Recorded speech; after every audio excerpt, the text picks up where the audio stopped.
नमस्कार, पेश है आज सुबह का तेज तर्रार न्यूज बुलेटिन। न इधर न उधर, सीधे खबर। आज भारत चीन सैन्य तनाव के बारे में 5 महत्वपूर्ण खबरें हैं और साथ ही हम नेपाल के बारे में भी जानकारी देंगे जिसके तेवर नरम पड़े हैं। स्कूल कॉलेज किस तारीख से खुल सकते हैं इसकी भी जानकारी साझा करेंगे। तो जम्मू कश्मीर में हुई बड़ी मुठभेड़ की भी खबर है जिसमें फिर एक बड़ा आतंकवादी मार गिराया गया।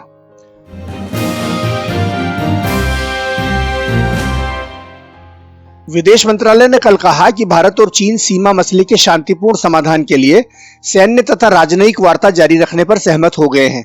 परसों पूर्वी लद्दाख गतिरोध पर दोनों देशों की उच्च स्तरीय सैन्य वार्ता हुई थी। इसका ब्यौरा देते हुए विदेश मंत्रालय ने कहा, बैठक सौहार्दपूर्ण तथा सकारात्मक माहौल में संपन्न हुई। दोनों देशों ने इस बात पर सहमति जताई कि उक्त मुद्दे के जल्द समाधान से दोनों देशों के बीच संबंधों का और अधिक विकास होगा। उसने कहा कि दोनों पक्ष हालात के समाधान के लिए तथा सीमावर्ती क्षेत्रों में अमन चैन के लिए सैन्य और राजनीतिक संवाद जारी रखेंगे।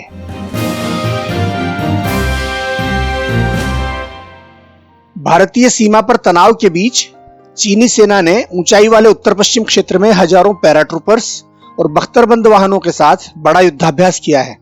उसने भारत से लगती सीमा पर युद्ध के समय तेजी से भारी हथियार और सैन्य साजो सामान पहुंचाने की तैयारियों को परखा है। मतलब ये कि जरूरत पड़ने पर इनको कितनी तेजी से सीमा पर पहुंचाया जा सकता है।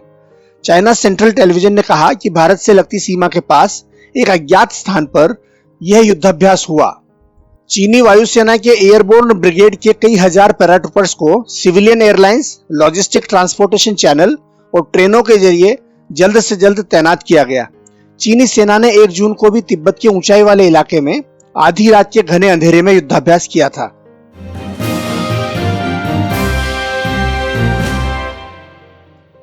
भारत के पूर्व थल सेनाध्यक्ष जनरल बिक्रम सिंह का मानना है कि चीन के मौजूदा हालात ऐसे नहीं है कि वो युद्ध जैसी स्थिति पैदा करे, बल्कि वो एक तीर से 2 निशाने मारने की फिराक में है।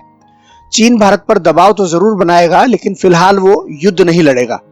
जनरल सिंह ने CNN के लिए एक संपादकीय में बताया कि अपने घर के अंदर कोरोना वायरस से पैदा हुए हालात के साथ साथ दुनिया भर के निशाने पर खड़ा चीन हिमालय में कोई खतरा नहीं उठाएगा।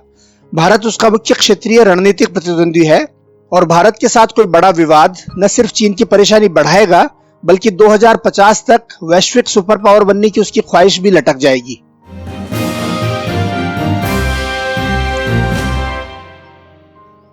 चीन सरकार के प्रोपेगेंडा अखबार ग्लोबल टाइम्स ने भारत में चीनी सामानों के बायकॉट की खबरों पर बौखलाहट भरी प्रतिक्रिया दी है। इसमें छपे लेख में कहा गया है कि कुछ भारतीय राष्ट्रवादियों के कारण भारत में चीन विरोधी भावना पनप रही है। आप जानते हैं कि ग्लोबल टाइम्स चीन की कम्युनिस्ट पार्टी के नजरिए को स्पष्ट करता है। इस लेख में कहा गया कि चीन के खिलाफ आम भारतीयों को भड़काने और बदनाम करने की जानबूझकर कोशिशें की जा रही हैं। चीनी सामानों के बहिष्कार की अपील पूरी तरह से फेल हो जाएगी, क्योंकि ये उत्पाद आम नागरिकों की जिंदगी का हिस्सा बन चुके हैं और इन्हें हटाना बेहद कठिन है। इस लेख में सोनम वांगचुक का भी जिक्र किया गया है, जिन्होंने सोशल मीडिया पर चीनी सामान के बायकॉट की अपील वाला वीडियो जारी किया था।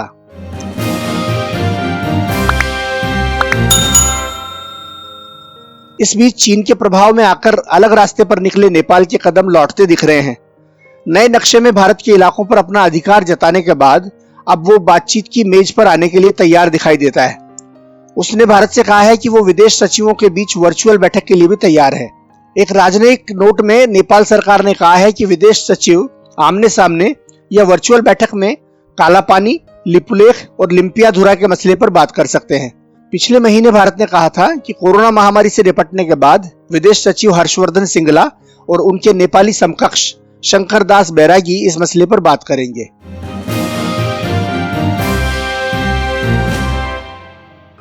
भारतीय जनता पार्टी ने बिहार विधानसभा चुनावों के लिए अपने राजनीतिक अभियान की शुरुआत कर दी है। दिग्गज नेता और केंद्रीय गृह मंत्री अमित शाह ने देश की पहली वर्चुअल रैली को संबोधित किया। बिहार जनसंवाद रैली के जरिए अमित शाह ने स्पष्ट किया, इस रैली का चुनाव से कोई संबंध नहीं है, लेकिन कोरोना संकट में हम जनसंपर्क के अपने संस्कार को भुला नहीं सकते। अमित शाह ने कहा कि कोरोना के खिलाफ लड़ाई में भारत विजयी होगा। इस बीच भारतीय जनता पार्टी ने दावा किया है कि अमित शाह की डिजिटल रैली को फेसबुक पर 14 लाख से अधिक यूजर्स ने देखा, जबकि यूट्यूब पर इसे लगभग 1.5 लाख लोगों ने देखा।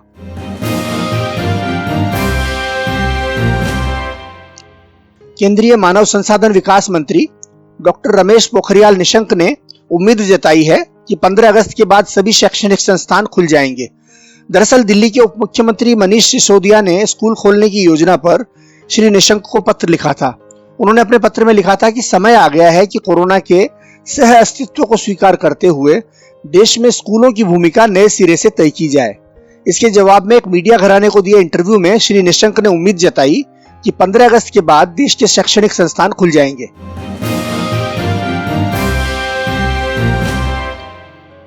जम्मू कश्मीर में आतंकवादियों के खिलाफ सुरक्षा बलों का अभियान लगातार जारी है।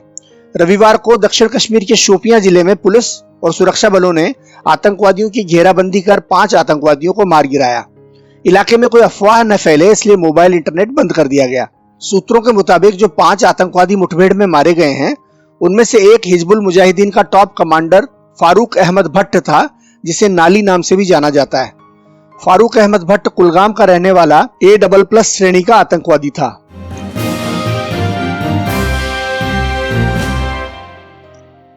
दोस्तों, ये था आज सुबह का तेज तर्रार न्यूज बुलेटिन। हम देते हैं सीधी सरल खबरें, ताजा और सटीक, वे खबरें भी जो अखबारों और चैनलों से लापता हैं।